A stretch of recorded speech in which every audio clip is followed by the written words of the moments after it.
3-4 दिवसापूर्वी मी तुम्हा सगळ्यांना एक प्रश्न विचारलेला की तुमच्यापैकी कोणाकोणाला डायबिटीसच्या मेडिसिन्स बरोबर आता हायपर टेन्शन कंट्रोल करणाऱ्या मेडिसिन्स देखील सुरू झालेल्या आहेत.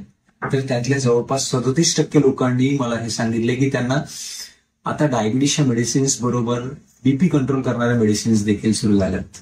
त्याच्या मागचं कारणच आहे की ज्यांनाही डायबिटीस असतो अशातल्या लोकांना 2 ते 4 पटींनं शक्यता वाढलेली असते की त्यांना कार्डिओव्हॅस्क्युलर कॉम्प्लिकेशन्स डेव्हलप होऊ शकतात. ज्यांना डायबिटीस डेव्हलप झालाय तिथपासून 10 वर्षाच्या आत जवळपास 30 ते 50% लोकांना कार्डिओव्हॅस्क्युलर कॉम्प्लिकेशन्स डेव्हलप होण्याची शक्यता तयार होते. आणि त्याच्या मागचं सायन्सच हे आहे की डायबिटीस हा एक इन्सुलिन रेजिस्टन्स म्हणजे टाईप 2 डायबिटीस विषयी बोलतोय मी आता. तर इन्सुलिन रेजिस्टन्स ह्या एका प्रॉब्लेममुळे तुम्हाला टाईप 2 डायबिटीस डेव्हलप झालेला असतो. आणि इन्सुलिन रेजिस्टन्स डेव्हलप झाला म्हणजे तुमच्या ब्लड मधल्या ग्लुकोज तुमच्या मसल किंवा लिव्हरमध्ये किंवा इतर ऑर्गन्समध्ये प्रॉपरली सफिशियंट अमाऊंटमध्ये पोहोचू शकत नाही. मात्र याच एका इन्सुलिन रेजिस्टन्स या प्रॉब्लेममुळे अजून एक प्रॉब्लेम तयार होतो की तुमचं इन्सुलिन तुमच्या फ्री फॅटी ऍसिड्सला तुमच्या स्केलेटल मसल्समध्ये पुरेशा प्रमाणात पोहोचवू शकत नाही. आणि त्यामुळंच ही फ्री फॅटी ऍसिड्स आपल्या शरीरामध्ये LDL मध्ये कन्वर्ट व्हायला लागतात, म्हणजेच लो डेन्सिटी लायपोप्रोटीन्स म्हणजेच बॅड कोलेस्ट्रॉल मध्ये कन्वर्ट व्हायला लागतात. आणि त्यामुळे तुम्हाला ऍथेरोस्क्लेरोसिस नावाचा एक प्रॉब्लेम तयार होतो ज्याच्यामध्ये तुमच्या रक्तवाहिन्या रिजिड आणि नॅरो बनतात आणि त्यामुळे तुम्हाला हायपर टेन्शनचा प्रॉब्लेम डेव्हलप होतो. आणि त्याच्यामुळेच तुम्हाला पुढे जाऊन मग हायपर टेन्शन कंट्रोल करणाऱ्या मेडिसिन सुरू कराव्या लागतात.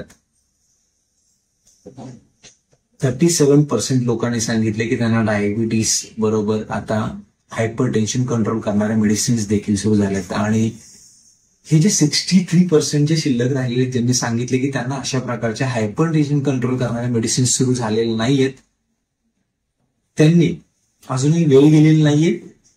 आपण आपल्या शुगर लेवल कंट्रोल करून नॅचरली कंट्रोल करायचे प्रयत्न करून तुम्ही तुमचा इन्सुलिन रेजिस्टन्स कमी करून जी एक ऍब्सोल्युटली एक नॅचरल प्रोसेस आहे ज्याच्यामध्ये आपण आपला इन्सुलिन रेजिस्टन्स कंट्रोलमध्ये ठेवू शकतो, तशा प्रकारे आपण आपला हायपर टेन्शन जो डेव्हलप होणार आहे त्याला टाळू शकतो. आणि ज्यांना हायपर टेन्शनचे मेडिसिन्स सुरू झाल्यात त्यांच्यासाठी सुद्धा हे आहे की आपण आपल्या फिटनेसवरती काम करून, आपल्या गट रिहॅब वरती काम करून, आपल्या लिव्हरच्या स्ट्रेंथनिंग वरती काम करून, आपल्या मसल मास वाढवून, आपण आपलं फॅट पर्सेंटेज कमी करून, आपलं स्ट्रेस मॅनेजमेंट करून आपण आपला इन्सुलिन रेजिस्टन्स कंट्रोलमध्ये ठेवू शकतो. आणि त्याच्यातून आपण आपल्याला पुढे जाऊन भविष्यात डेव्हलप होणारा कार्डिओव्हॅस्क्युलर कॉम्प्लिकेशन टाळू शकतो.